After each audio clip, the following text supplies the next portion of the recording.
嗨，大家好，我是坦平叔，带大家真正的中国。今天是2024年12月4号，这一期咱们继续聊聊就业，聊一聊求职，聊聊工作。今天晚上又传出浓眉大眼的爱奇艺也要大面积裁员。前不久刚传出这个网易深圳的这个游戏部门全部裁，现在就是爱奇艺要大面积裁员。进入年底了现在已经12月，正是裁员的大好时候正所谓叫年底裁员一月，风高放火天呢。为什么年底裁员呢？这个我在以前节目说过了，很多企业要做明年的规划。2024年这个企业业绩不行，对吧？你年报你要向董事会、向投资者、向老板要有所交代，对吧？2024年业绩没干好，那2025年怎么办呢？想拓展业务何谈容易能拓展2024年就拓展了，只能是开源节流、减员增效，这是立竿见影的。所以一般到了年底，那都是专门裁员的月份，不得已而为之这些互联网大厂裁员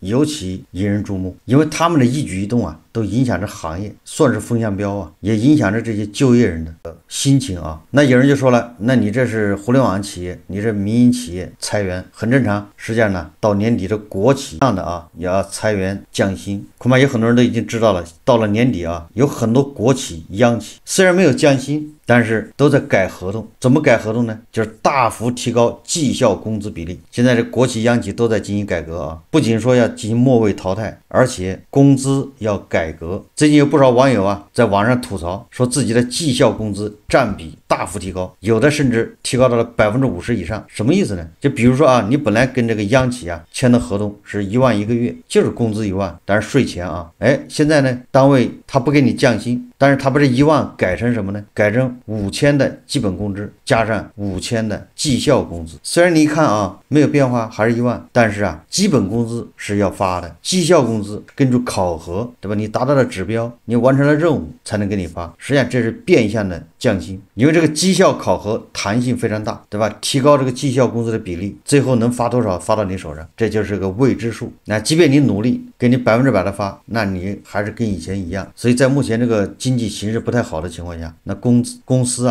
那肯定是以种种理由提高考核任务难度扣减考核分数。所以要想把绩效工资拿全非常难，这是第一个。第二个，绩效工资可以拖，就是基本工资也能拖，但是那是要尽量保障的。那绩效工资呢，奖金呢，那拖1个月、2个月、1年都有可能，对吧？一般的企业提高绩效工资比例，实际上就是即将裁员的一个信号。因为到时候赔偿是按基本工资给你赔，或者是算法肯定比你那个1万一个月少了。所以现在年底很多国企、央企大幅度提高绩效工资比例，不仅要搞末位淘汰。前2天有一家航空公司飞行员在网上发文自曝遭到欠薪，现在沦为送外卖，跟外卖小哥一样。12月1号，西安本土航空企业幸福航空有限责任公司拖欠工资社保一事引发关注。据悉，多位飞行员空乘，就是那些空姐地勤，已经开始通过送外卖、跑滴滴、摆地摊的方式增加收入。据员工透露，从3年前幸福航空就开始陆续出现欠薪的情况，拖到现在，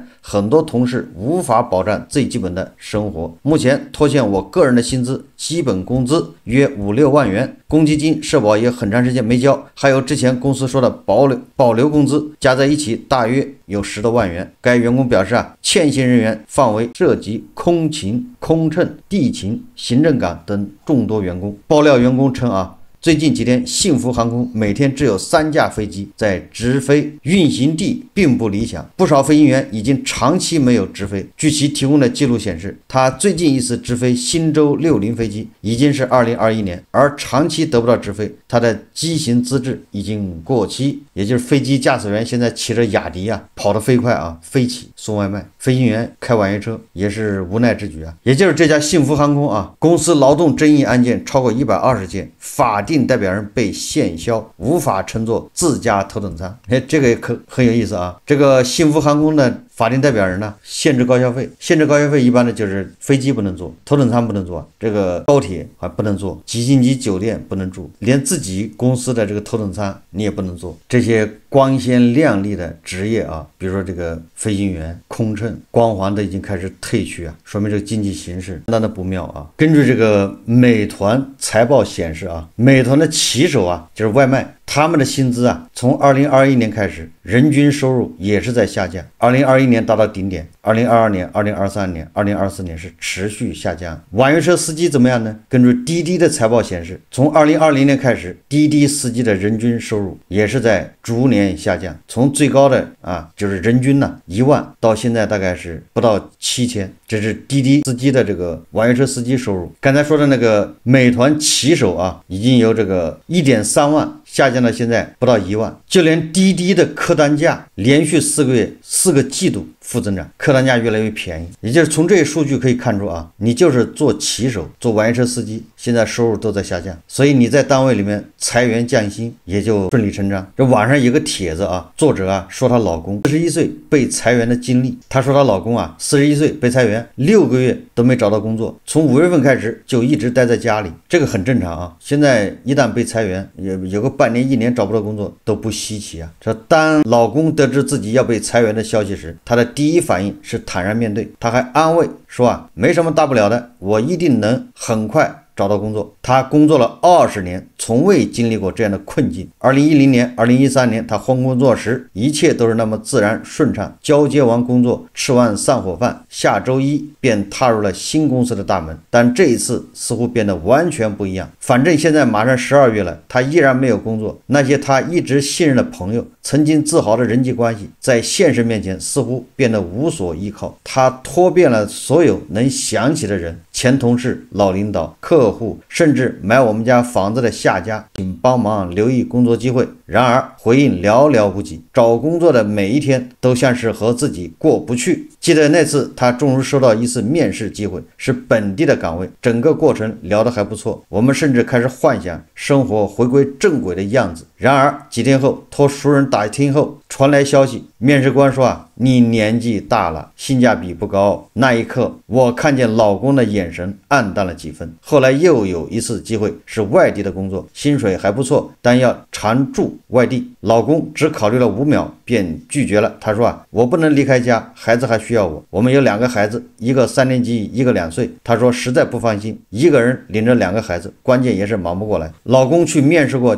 家电卖场的销售专员，却因为年龄被拒绝。他看过街道组织的招聘会，那里每个岗位几乎都在招聘35岁以下的人。肯德基的店员、超市收银员、金融押运司机，仿佛一夜之间40岁成了社会的分水岭。跨过这个年纪，你便不再被需要。老公也不想闲着，他试过代驾，从晚上8点做到凌晨3点。代驾不仅拼体力，还拼运气。我们这座城市有条江，每次代驾结束后，他只能打车回家。有时候没有顺路的单子，一大半的收入都用来付打车费，这个就是乱扯了。那个代驾说明他不懂行。我都知道这代驾司机首先短途的它是一个那个滑板车就是像电动车一样的折叠的，长途的呢他们之间都有联系。如果说混到你代驾把人家送到家之后，完了你自己打车回去，那说明他还没有混入这个代驾圈子。我问过他累不累，他笑着说累可不能颓废，家里一大家子人要吃饭，孩子在长大，得用钱的地方越来越多，公司裁员时给的补偿金支撑不了多久，家里的重担不能全落在我身上。他说我不能让你一个人扛。在这个年纪找工作仿佛成了一件奢侈的事，社会似乎为40岁以上的人关上了所有的门，却又说60岁退休太年轻。老公常常自嘲还有19年才能退休，时间太长了，可这日子却不知道怎么撑下去。我看着他一天天的琢磨自己还能做些什么。他翻看网上招聘广告，研究新的技能，想看看有没有适合自己的转机。有时候他会默默地坐在书桌前，翻看那些老旧的证书和奖状，那些曾经象征着荣誉和价值的纸片，如今却好像失去了所有的分量。深夜我们一起谈论未来，他不无失落地说，别说大公司了，谁会要一个41岁的人？年轻、便宜、适应能力强，那些25岁的小伙子多香他看着窗外，那张被岁月雕刻过的脸上写满了无奈。可即便如此，他还是坚持下去，为了孩子，为了家。说我们总在生活在重压中寻找希望，不管多难，生活还得继续，不是吗？实际上他这个就是一个普通人的一个写照。996牛马都会面临这个问题，没有一份工作可以让你毕业干到老。以前或许有，那是计划经济时代。据说啊，德国、日本有这样的企业，就是你从学徒工开始，你技校毕业或者大学毕业进入那个工厂，你可以干一辈子，一直到退休，你的工资说不定比那个主管、比那什么总监工资都要高。因为德国、日本有很多百年企业，咱们这个民营企业平均的存活率，这个寿命啊不到3年。那些好的民营企业毕竟少啊，那些大厂一共才多少个？就是这些大厂它也是动荡不安，是不是不停的在优化、整合、裁员？刚才说了，爱奇艺裁员，网易裁员，马上啊恐怕阿里、腾讯这个优化人员的这个消息啊恐怕就要出来了。即便是这些大厂，它也是慢慢的到了45岁甚至40岁、35岁你就得走了，这是个趋势。刚才说国企、央企现在也养不了一辈子，所以说摆在这个咱们面前啊，你从大学开始就得养成一个习惯，不要试图找一个稳定的工作，说或者是想着还能找个稳定工作管你多长时间，要放弃这种想法，恐怕你就一直处在不停的换工作之中。心态调整好，忘掉自己学的专业，对吧？要到社会上去磨练，要适应新的环境，要不停的从零开始，对吧？得有这种心态，你才能面对啊未来这个就业市场。忘掉过去，对吧？过去是机缘巧合，你进了大厂，年薪100万，那是平台的功劳，对吧？一旦离开平台，你啥也不是，你就主动的清零。一个40岁的人一旦失业，那就是面临着从零开始。原来的这个行业，除非你去当老板，你自己创业，没人能要你了。那这就是残酷的现实，每个人都会遇到，我也遇到啊。所以我不停的换工作，不停的换行业，我不停的从零开始啊。这是对这些已经就业的，对吧？现在是裁员降薪。那对那些还没有毕业的大学生呢，不要急啊，骗子已经盯上了。央视啊报道说，这个大学生签 MCN 后被起诉索赔26万，不良 MCN 以打造网红为名赚违约金。大家看视频啊。翻看案卷材料，法官魏若楠了解到，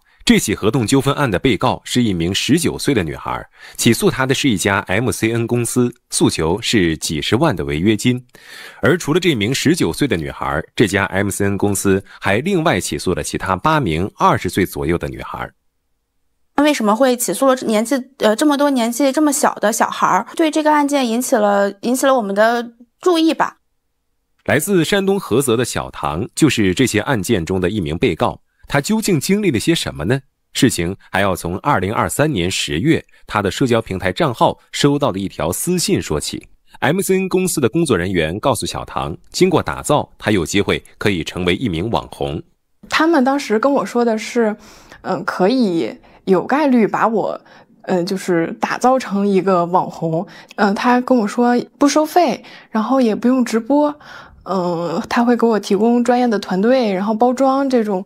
工作人员告诉小唐，他们的业务是做素人精品 IP 孵化的，还强调了他们无直播、不收费，公司1对1服务，从零打造，全包。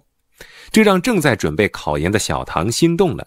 他平时时间比较充裕，自己刚好想找一份兼职来做。就是我觉得这个也是一个兼职，然后我就想要不试试，然后我们就加了联系方式，加了微信。随后，这家 MCN 公司向小唐更加详细地介绍了公司的业务。他们会安排摄影师拍摄，还有非常专业的剪辑，为小唐制作好视频。另外，公司还会为他投流，也就是花钱买流量，还做出承诺，小唐不需要花1分钱，也完全不用操心。加了微信沟通的时候，他们说的是他们有专业的团队，然后来帮助我妆造，然后培训，然后他们有脚本，有故事的这种拍摄。在沟通的过程中，这家 MCN 公司也为小唐规划出了赚钱的路，例如他可以进行好物分享，有人购买他就会获得佣金，如果流量好了，还会有商家主动联系他分享产品，这样就可以赚到上万元的广告费。但是小唐也表示担心，如果做得不好会有什么后果吗？对方告诉他，账号由公司提供，如果做得不好，只需要把账号归还给公司就行。其实就是对这些东西还是有一点向往，然后就从微信上也没有见过面就签了这个合同，然后他就把我拉进了一个他们的这个团队的工作群，里面当时是有4个人。双方在线上签好了合同之后，小唐就被拉进了一个名为1对1运营服务群的群聊当中。他还不知道的是，短短1个多月之后，他就被起诉并索赔26万多元。在群里发了一个几万块转账的一个截图，然后上面明确的备注了是我拍摄的一个消费。他们说这个钱是公司出的，然后只用我回复好的确认就行了，所以我就回复好的确认了。因为当时他们也没有让我掏钱，所以我就按照他们说的做了。小唐虽然在群里对费用进行了确认，但还是提出了质疑：为什么拍摄会花这么多钱呢？他们通知我去准备拍摄，但是也没有给我提供特别专业的设备，然后我就自己做了妆造，然后自己坐公交去了这个网红街，然后我到了那儿之后就只有一个人。2023年12月初，也就是签约才1个多月之后，公司要求小唐直播活跃账号，但这个要求与公司经理之前给他的承诺不一样，因此小唐拒绝了，并提出要解约。没想到的是，几天之后他就被诉至了法院，被索赔违约金、经济损失、律师费等共计26万多元。除了小唐，这家 MCN 公司还起诉了另外8名签约主播。他们有的人和小唐一样拒绝直播，有的人觉得公司不正规提出解约。他们来自山东、河南等不同地方。20多万的索赔，对于这些20岁左右的女孩而言，无疑是一笔巨大的金额。你看看这些黑手啊，都已经升得像大学生了。我觉得对这种啊，应该以重拳击啊，这就是诈骗呐，对吧？骗人家签这样的合同，完了之后再以种种理由去罚人家钱，赚违约金。首先啊，法院对这种就不应该立案，因为这些 MCN 公司肯定是以打官司名义，对吧？向这些大学生索要赔偿金。首先，法院不予立案，或者你立案之后，你的判决不能支持这些 MCN 公司的这些公司啊，无良公司就是钻法律的漏洞。本来法律是惩治这些坏人的，反而坏人利用法律来帮自己诈骗，这就是法治的悲哀啊，对吧？第二个，这就是诈骗啊，这个警方啊应该重拳出击。第三个，也就是这些大学生天上不会掉馅饼，要擦亮自己眼睛。大学生兼职啊，你就拿固定工资就对了，哪怕少一点，带有违约金的都不能签。当然了，不排除有些大学生啊，他总想着天上掉馅饼，总想着跟个 MCN 公司一签，跟一个稍微啊富丽堂皇一点、包装的很像那样子的啊一个企业签一个什么协议，就能飞黄腾达，就能马上走红，对吧？也有这样的人，好好想一想吧。现在骗子啊，不仅把手伸向这些大学生，当然了，这个失业的、被裁的人也是他们诈骗的对象。现在有很多公司啊，把自己包装成猎头，开始给这些被裁的人打电话，或者失业的人打电话，或者他在那个招聘网站上看到有人求职啊，他就会给人家发邮件、打电话。打电话干什么呢？就是告诉他你交多少钱，我可以给你推荐工作。有的是这些所谓的猎头公司跟这些应聘的人说啊，可以提供时长1个月的什么什么行业培训，因为这个行业现在人才稀缺，比如说人工智能，就举这样的例子啊。你培训完之后啊，如果他推荐你到一家企业上班了，那么你的前2到3个月工资啊，给他做推荐费。关键你培训是要钱的，先收你培训费，收了之后，如果万一瞎猫碰到死耗子，把你推进华为了，那么你在华为第1个月、第2个月工资要给他。还有的猎头啊，直接就告诉求职的人，对吧？你交钱，比如400、500、1000，这样保证给你匹配跟你非常适合的岗位，80%-90%能应聘上。推荐成功以后，也是要你1个月的工资做推荐费。你这个猎头啊，现在已经非常像中介了，返场中介。人本来就已经失业了，还要被这些人骗，对吧？还要交培训费，还要交这个费那个费，连韭菜根儿都不放过啊，还来嘎一刀啊。出现这些骗局啊，这些骗子，根本原因还是就业难。如果就业很容易，对吧？轮不到他们骗。以往这个就业骗局啊，都是针对那些蓝领，对吧？什么技能培训啊，厨师啊，什么插花呀，各种各样的培训。现在已经开始啊，收割这些白领，曾经的白领，割他们一刀。最后我们再看一下啊，现在德国啊，似乎经济也出现了，每周啊都在宣布裁员名单，尤其是汽车行业。德国的工人现在正在游行啊，还有日本的日产也是要大规模裁员。什么意思呢？至少说明这个汽车这个行业恐怕内卷加剧啊，明年或者后年，对吧？这个汽车行业面临大洗牌。那对我们来说呢，新能源汽车恐怕就是个问题。在这个新能源汽车行业上班的人，包括上下游，包括主机厂，恐怕都要做好心理准备。明年恐怕有很多新能源汽车厂啊关门结业。好，这期节目我们就聊到这里，感谢大家收看。如果喜欢我的节目，欢迎订阅转发，也可以在下方留言评论。谢谢大家。